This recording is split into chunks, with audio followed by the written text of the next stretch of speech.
welcome to another episode.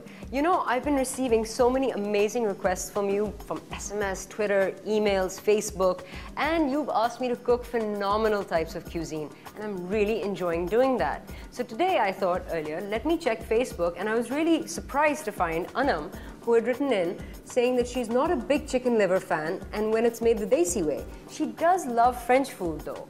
And she's fairly sure that she doesn't like liver pate on its own. Is there any way that, I can make it different? Now, chicken liver pate, yes, I agree, will not be liked by you on its own, but the way that I'm going to show it to you, which is going to be made in a glorious roast, giving you all the different options of vegetables, chicken, meat, and bread coming together, which will make it really, really delicious. I'm off to pick up my veg and my chicken liver and chicken from K&N's to get started.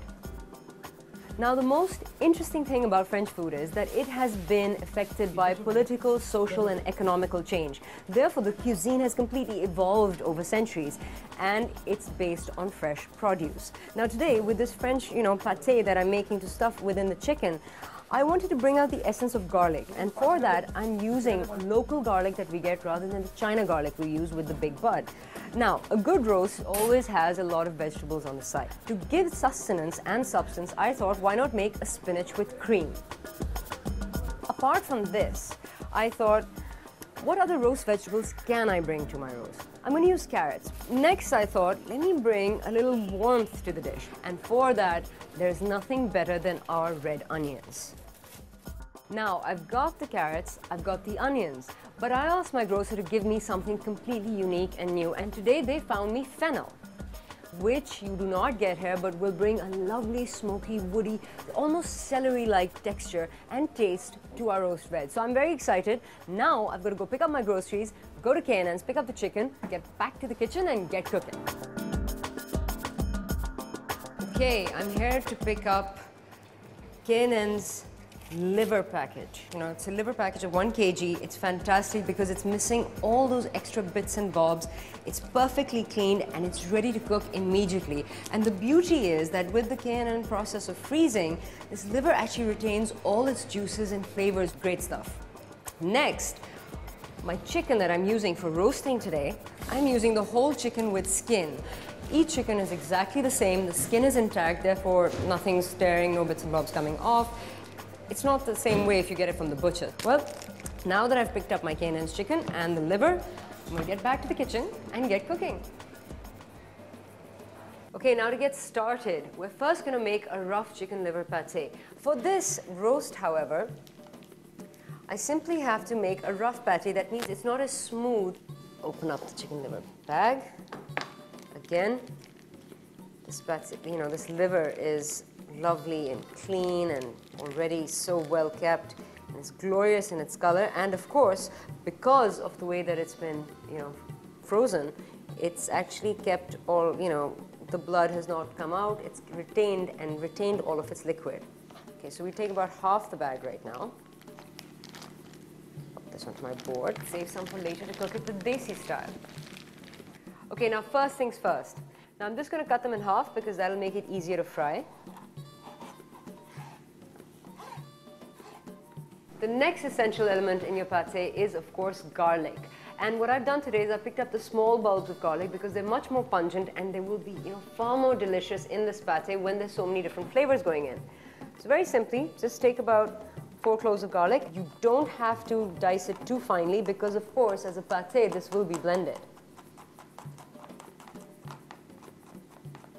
And one thing to point out that unlike the regular, far more smooth pate, which of course is served as an hors d'oeuvre, I am putting in double the amount of garlic into this rough pate simply because this is going to cook and I need that flavor of garlic to permeate through the chicken, which is of course another real trick of French cuisine, how to use one flavor to bring flavor to another. All you need to do is put a pan on a high flame and then in your pan pour in some extra virgin olive oil, 2.5 tablespoons. The next step is to introduce the basis of all great French cuisine, butter. Here I have half a pat of unsalted butter, and I'm just going to take about 60 grams of that and pop that straight into my pan.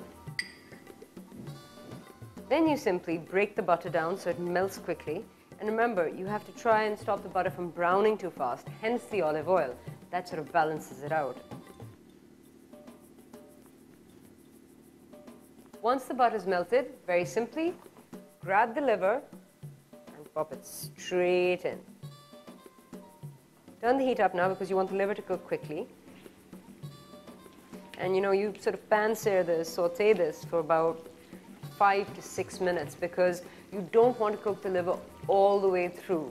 Remember, again, this will be recooked, so it's just a forced meat. Every side is sort of being browned. That means I'm searing the flavors in.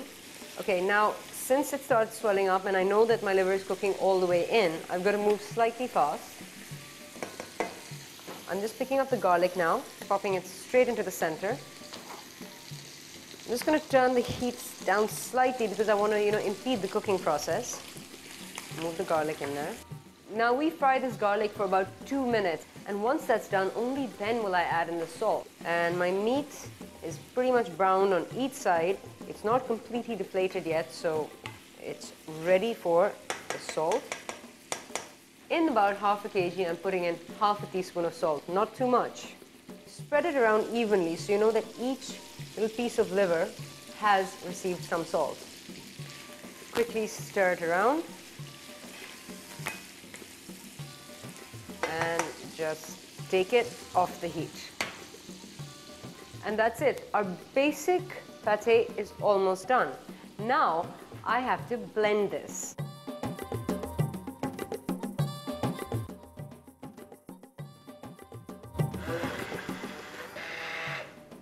So once the liver has been broken down, you need to add in cream, which is not the way that you would do it in real, in the smooth pate that you'd serve on a table. In fact, this is only reserved for this dish. The liver is broken down. Add in about 1 tablespoon of double cream. Not more, because there's already a lot of butter in there, and the cream will make it too moist, which will just turn it into a lovely sauce rather than holding any form of pate together in your roast. Now, blend this up.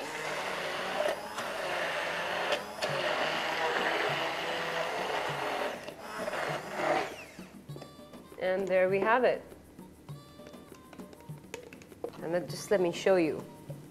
It's a lovely, smooth paste, but it's still quite grainy on the inside, and that's exactly what I want, to keep the flavor of the liver alive rather than just the butter and the cream working their magic. Right, now our pate is done. I'm just going to clear up and we're ready to start roasting our chicken.